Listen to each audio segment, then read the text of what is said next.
Have you ever wondered how people achieve cinematic looking footage? Whether you're watching a AAA Hollywood blockbuster or a vlog with a cinematic sequence? Well, today I'm going to go through some options to hopefully show you how you can make your cinematic footage look more, well, cinematic, and some different ways you can experiment with to just improve your footage or tell a story better or anything along those sort of lines. So first of all, possibly the most important thing when it comes to cinematic looking footage is the frame rate. The idea of frame rate, put into simple terms, is essentially flicking through one of those picture books where each page is a photo slightly different to the last, and then flicking through that book, you can see the image looking as if it's moving. It's just multiple pictures played along the timeline. The standard frame rate is 24 frames per second, and this is perceived as the most cinematic. In real terms, it's 23.976 frames per second. I don't know the exact reason behind this. It's something to do with the NTSC standards.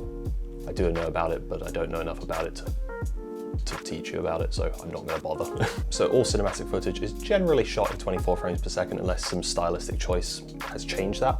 But much like this video, it is shot in 24 frames per second, and you can see this is what 24 frames per second looks like.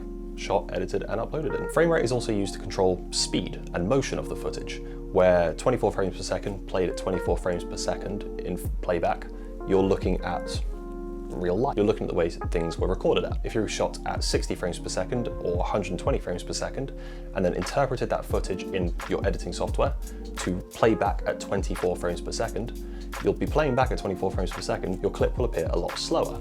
I'll put an example up on the screen so you can see how that looks. So now you've chosen your frame rate, what you need to look at next is the shutter speed. Now, in photography, your shutter speed is just how fast that shutter moves in front of the sensor. And in cinematic terms, that is essentially the same thing. It is essentially how fast or slow that little shutter moves in front of the sensor. There's a general rule of thumb when it comes to cinematics and filmmaking, and that is the 180-degree shutter rule. It can sound a little confusing at first, but the general rule of thumb is take your frame rate, in this case we'll say 24 or 25 for simple maths because I'm not using a cinema camera, and double it, so that'll be 50 in this instance. Set 50 as your shutter speed, and there you go, that's the 180-degree shutter rule. It is double your frame rate and get the closest matching shutter speed. Obviously in more professional cinema cameras, you'll be able to get that pinpoint accurate. So another example, if you're shooting at 60 frames per second, you would need to use a shutter speed of 120, or 120 frames per second, you'd need 240, and so on and so forth. Let's compare the look of a faster and slower shutter speed compared to the 180-degree rule. First off, we'll use, this is 24 frames per second with 1/50. This is what it looks like. With a slower shutter speed, you can see a lot more motion blur. Like it's taken a lot longer to pick up those individual frames, much like using a slower shutter speed when taking photos. You need to keep the camera very still and the object very still to create that still motion. It can almost look dreamy in a way. It's sometimes used this way in cinemas and like to make things feel a bit more drunk or dreamy or things along those sort of lines. Whereas a faster shutter speed, like in this example, things look a lot more jolty and it's capturing those images a lot quicker.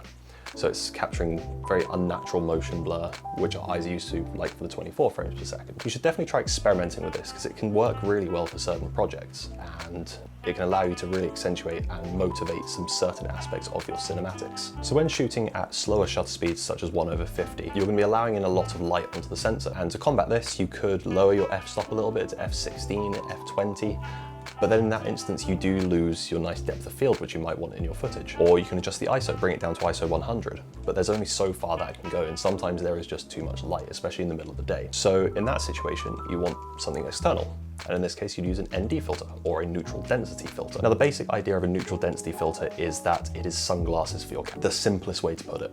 You put a little filter on the front of your lens and it stops or limits the amount of light getting through. You can partner that with your f-stop and control it, especially with a variable ND filter. You can do this quite easily. So obviously the lower your f-stop, so f1.4, etc., you're going to need a much stronger ND filter. And also there are slight issues with some ND filters. The cheaper ones you are going to have a lot of, like, I don't know what it'd be called, like the cross vignetting, I think it would be called. They are incredible tools for filmmaking because it allows you to shoot outside in bright sun at lower f-stop, so you can still keep things looking nice and cinematic and clean and crisp. One final little trick you can use to make your footage look a little bit more cinematic is a really easy trick you can do in your editing software, and that is using black bars. So it will essentially crop your image down to 16:9 or whatever you choose for your aspect ratio, and it will essentially make your image just look widescreen, like most cinema these days. It's just a little creative boost to your image. So that does it for this video. I hope you learned something that could potentially improve your cinematic footage in the future. Remember to like, comment, subscribe, all that fun stuff,